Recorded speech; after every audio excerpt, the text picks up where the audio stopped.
Hello everyone, welcome to this video. In this particular video, we are going to discuss more about functions. We will see that what are the other ways of defining function, right?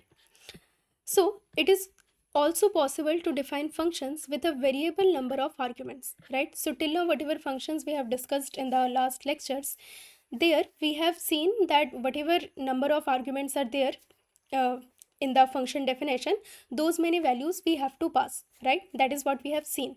But that is not always necessary. We are also having the flexibility to pass fewer number of arguments, right? So there are various ways to do that. One of the way is by using default argument values, right? So what is the meaning here? So you can, whatever arguments you are taking, right? So for that you can set some default values, so that if those values will not be passed while calling the function, in that case those default values can be taken, and then the function can be executed successfully, right? So that is why every time it is not the requirement that you have to pass all the arguments, so you are having a flexibility in that case, right? So for this like here one example is there. Here one function has been defined, and here you see total 3 parameters are taken. Okay, so one is prompt. For this, any default value is not there, right? So that means at least one argument you have to pass, which will be stored in this prompt, right?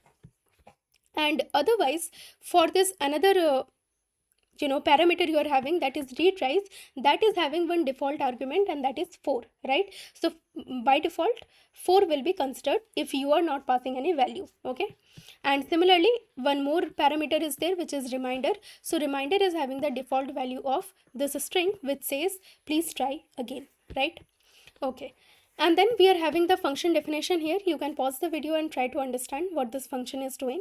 Okay, so here basically actually it is a infinite loop, right, which is while true, so this condition is always true. And after that, what is happening here, whatever you're passing in the prompt, right, so that prompt will be actually printed on the screen. Okay, and then input will be taken, which will be stored in okay, right? Now whenever directly input we take like this, every type of input comes in the form of string, right? So then some conditions are there which will be checked. So whatever string is there in okay, that string will be checked that it is present in this particular sequence or not. So that is why in keyword is used. Okay, that means that string in this sequence or not. Okay, so in is a keyword in Python, right? So if it is present, then directly true will be returned, right? If it is not present in that, but it is present in the second sequence, then false will be returned. And otherwise, if both of these conditions are not matching, then here what will happen is that the value of retries will be decremented by 1, right? So it is actually used for users, that how many times you can try for giving inputs, right? So here by default 4 means actually 5 times you can try, because it is from 4 to 0.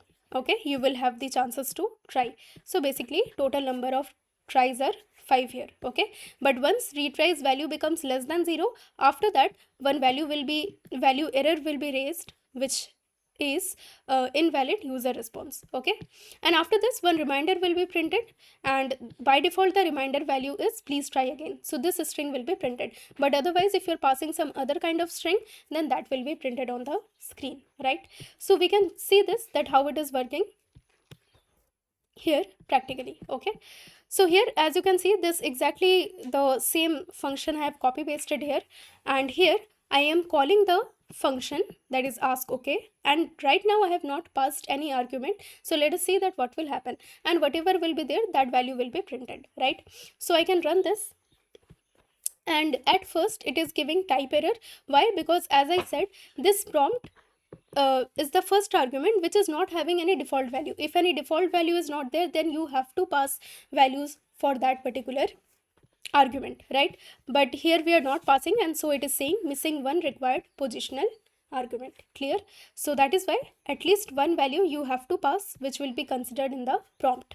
So here one string I am passing, that is enter something, because actually this is the message which will be prompted on the screen before taking input. Okay, so now I can run, and enter something. So this is the value which is going to prompt, and then input prompt is there, so that is why it is getting printed on the screen. Okay, so after this I can give some input. So let us say I'm giving ye. In that case, true is printed because y is present in this sequence, right? So it is returning true. After that, once more we can just execute it, and this time let us say I am giving here NOP. In that case, false is printed, right? But let us say, let us give such kind of inputs which are not matching, so we will get some chances to try it again, right? So for that, let us see what will happen. So if I'm passing high as the string, in that case high is not present in any of the sequence, and that is why it is saying to please try again. So from where it is getting the string, actually this is the default value which is present here, so that is why that reminder is getting printed, right? So it is saying to please try again because it is not present in any of the sequence. So something else again I can give, let us say by, again this is also not present, so please try again, it is saying. After that we can write here py, so not present, and that is why again retry it is saying. After that we can just write here hello, and then again it is saying to try again, right? And then I can write here Python. So total, if you count 5 times it has executed, and after that retry became less than 0, and so it is raising this value error which says invalid user response, right? So this is how it is working. So as you saw that retry value by default is 4, so total 5 times from 0 to 4, 5 retry chances we have got. Okay, but let us say you don't want so many times to try, and the chances should be given only maybe 2 times. Okay, only 2 tries should be there. In that case you can pass one more parameter here which is 2, which is 1, actually 0 and 1, so total 2 times it will be. Okay, so here you see now I am passing one second argument. Till now we did not pass, so that was a choice. Okay, but now since I am passing 1, then this 1 value will be considered and this 4 will not be considered. Okay, so let us try it again, then we can run it. And okay, so it has to prompt the message again, that is enter something. And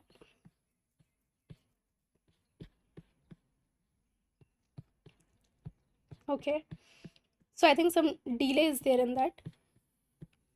Anyways, so here this function can be called in several ways.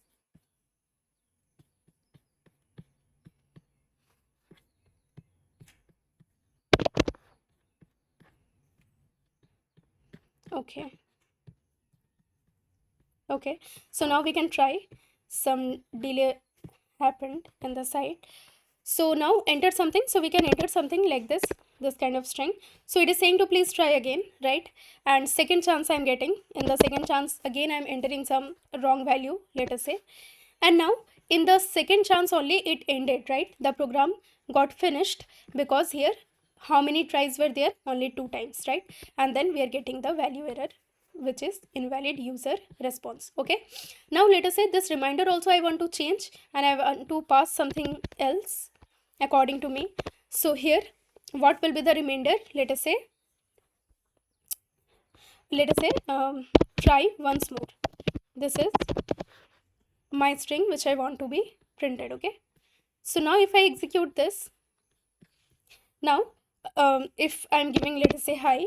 Okay, so now you see try once more, this is the string which is getting displayed now, not please try again, right? Because that is the default value, but since I have passed something, so my string will be given more priority, and that is why it is getting printed. Okay, so after this you can try with something, let us say ye, so true is printed, and this is how the function is working. Okay, so as you saw that variable number of arguments we are passing and the function is getting executed. Okay, all right. So here this function can be called in several ways which I have shown with other values, but you can also try with these values. Okay, so here the first prompt value is passed, again after that prompt along with retry value is passed, and then here all the 3 parameters, that is prompt, retry and the reminder value is passed, right? So this is how the functions can be called. So you can try with different values and you can see. After that, this example also introduces the in keyword, as I was discussing, right? So this test whether or not a sequence contains a certain value, as it was getting checked here, right? So a certain value was stored in OK, and we are checking that it is present in this sequence or not. Okay, so that is the use of in keyword. Now, one thing you have to keep in mind, and that is the default values are evaluated at the point of function definition in the defining scope, right? So the default values are evaluated at the point of function definition. So like here function definition is this one, right? So at this time itself, the default value will be computed. Okay, so like here, wherever the definition is there, like here def then f of r equal to I, right? So at this point itself, the default value will be executed. So till now it has not went down to the below lines, and it has not checked that I is having some other value also. So till now whatever is the value of I, that itself will be considered, and here 5 will be considered in this particular area. So our default value will be 5 and not 6. Okay, because during the time of calling it will not consider the default value. Okay, at the time of definition only it will consider, and that time the value of I has been read as 5, so that will be taken here. Okay, so as you can see here, it is saying it will print 5. Okay, so you can take this code and you can try, and you will see that 5 is the output and not 6.